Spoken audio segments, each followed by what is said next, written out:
जय भीम, नमो बुद्धाय साथियों। दोस्तों, इस पूरे भारत देश में सबसे ज़्यादा मूर्तियाँ बाबा साहब भीमराव अंबेडकर की ही हैं। तो दोस्तों, आज हम आपको बाबा साहब की सबसे प्रचलित मूर्ति के बारे में बताएंगे और साथ ही हम जानेंगे कि बाबा साहब की मूर्ति में उंगली खड़ी करने के इशारों के बारे में। तो चलिए दोस्तों, वीडियो को शुरू करते हैं। दोस्तों, 18 मार्च 1956 रामलीला मैदान आगरा में बाबा साहब अंबेडकर का आना था। वह मैदान बड़े तंबू से सजाया गया था। उस तंबू को साधने के लिए मैदान के बीचों बीच बहुत बड़ा खंभा लगाया गया था। जब डॉक्टर अंबेडकर दिल्ली से आगरा आए तो जनता अपने मसीहा का भाषण और स्वागत करने के लिए भारी मात्रा में मैदान में पहुंची। फिर मंच पर पहुंचकर बाबा साहब ने सामाजिक, आर्थिक, राजनीतिक और ऊंच नीच की समस्याओं को जनता के सामने रखा।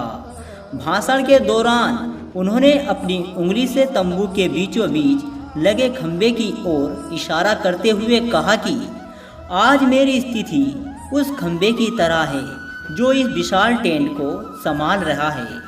मैं आज उस समय के लिए चिंतित हूँ जब यह खंभा अपनी जगह पर नहीं रहेगा। मेरा स्वास्थ्य ठीक नहीं रहता। मैं नहीं जानता कि मैं कब आप लोगों के बीच से चला जाऊँ। मैं आज तक ऐसे महान व्यक्ति को नहीं ढूंढ पा रहा हूँ जो इन करोड़ों लोगों और मेरे समाज के साथ उनके हित के लिए लड़ सके। यदि कोई नौजवान इस जिम्मेदारी को संभाल सकता है तो मैं आराम से मर सकूंगा।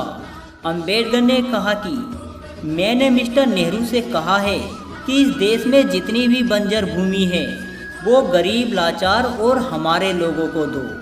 वो इस पर हल चलाकर खेती करेंगे और ज़मीन को उपजाऊ बनाएंगे। और नेहरू ने मुझसे कहा कि हमारे पास ऐसी कोई ज़मीन है ही नहीं। जब मैं दिल्ली से आगरा आया तो मैंने देखा कि रास्ते में कई ज़मीन बंजर पड़ी हुई हैं।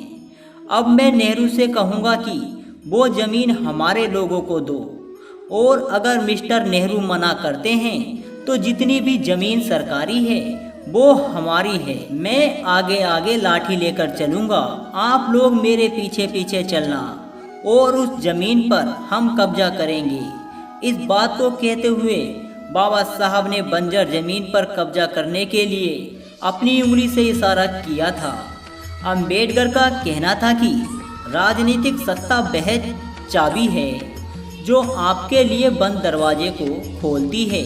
मैं पिछले 30 सालों से आप लोगों के राजनीतिक, आर्थिक, सामाजिक अधिकारों के लिए संघर्ष कर रहा हूं। अब आप लोगों की जिम्मेदारी है कि तुम लोग इस संविधान की सहायता से संसद में बैठकर शोषित, पीड़ित, दबे, गरीबे लोगों का भला करेंगे। और फिर अंत में बाबा साहब ने कहा कि यह आंदोलन रूपी कारवा मैं बड़ी कठिनाइयों से यहाँ लेकर आया हूँ। अगर तुम लोग इसको आगे ना ले जा सको तो इसे पीछे भी मत ले जाना।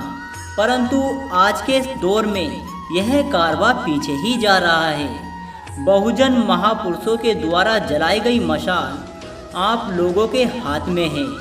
उम्मीद है कि इस मशाल की आग धीमी नहीं पड़ेगी। तो मित्रों, अगर आप बाबा साहब के सच्चे भक्त हैं ना तो कमेंट में एक बार ज़रूर लिख दें, जय भीम।